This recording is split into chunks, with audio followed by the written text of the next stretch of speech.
CPM party Thorrur మండల committee ఆధ్వర్యంలో నిరుపేదలైనటువంటి పేదలందరూ కూడా ఈరోజు తొర్రూరులో పూర్తి నిర్మాణం చేసి 284 ఇండ్లు పూర్తయినటువంటి సందర్భంలో ఈరోజు పేదలందరూ గృహప్రవేశాలు చేసుకోవడం జరిగింది. ఇక్కడికి విచ్చేసినటువంటి మండల రెవెన్యూ అధికారులకు, పోలీసు మిత్రులకు, ప్రింట్ అండ్ ఎలక్ట్రానిక్ మీడియా మిత్రులకు, అదేవిధంగా లబ్ధిదారులందరికీ కూడా సిపిఎం పార్టీ మండల కమిటీ వైపు నుంచి అందరికీ ధన్యవాదాలు, నమస్కారాలు తెలియజేస్తా ఉన్నాం.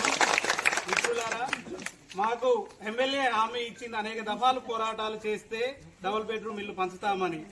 అదేవిధంగా 3 నెలల క్రితం మేము ఇదే ప్రాంతంలో ధర్నా చేస్తే రెవెన్యూ అధికారులు, పోలీసులు మాకు హామీ ఇచ్చారు 45 రోజుల్లో పంచుతామని. ఆ హామీని వాళ్ళు నిలబెట్టుకోలేదు.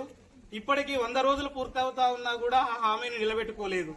మేము చెప్పాం, గత 15 రోజుల ముందు ఈ డబుల్ బెడ్రూమ్ లో ముందుకు వచ్చినప్పుడు విజయదశమి ముందు రోజు గృహప్రవేశాలు చేస్తా అన్నాం. అదే విధంగా ఈ రోజు గృహప్రవేశాలు చేయడం జరిగింది. అందులో వీడికి ఇచ్చేసినటువంటి వారందరినీ కూడా పిలవడం జరిగింది. వారు కూడా అందరూ ఇచ్చేయడం జరిగింది. కాబట్టి ఇప్పుడు మేము చెప్పేది ఏంటంటే, లబ్ధిదారులందరూ ఇక్కడ ఉన్న వాళ్ళందరూ ఇప్పుడు ఈ ఇళ్లలోనే ఉంటారు. ఇప్పటికే 6 నెలల నుంచి ఇక్కడ ఉన్నటువంటి డబుల్ బెడ్రూమ్ ఇళ్లకు రక్షణగా ఇక్కడ పేదలందరూ కూడా ఉన్నారు.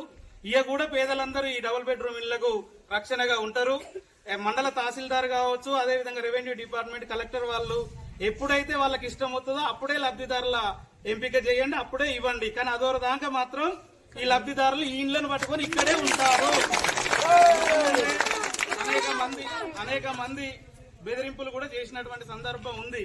మీ మీద క్రిమినల్ కేసులు పెడతాం, చట్టరీత్యా కేసులు అయితే ఇవైతే అని అనేక రకాలుగా బెదిరించిళ్ళు.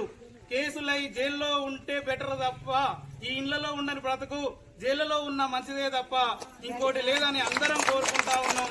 సిపిఎం పార్టీకి కేసులు, నిర్బంధాలు, బెదిరింపులు ఇవేమీ కొత్త కాదు. వీటితో అసలే బెదిరేది లేదు. ఈ రోజు నుంచి ఈ డబుల్ బెడ్రూమ్ ఇళ్లలో ఈ రోజు నుంచి లబ్ధిదారులందరూ ఎవరింట్లో వాళ్ళు ఉంటారని ఈ సందర్భంగా తెలియజేస్తాము.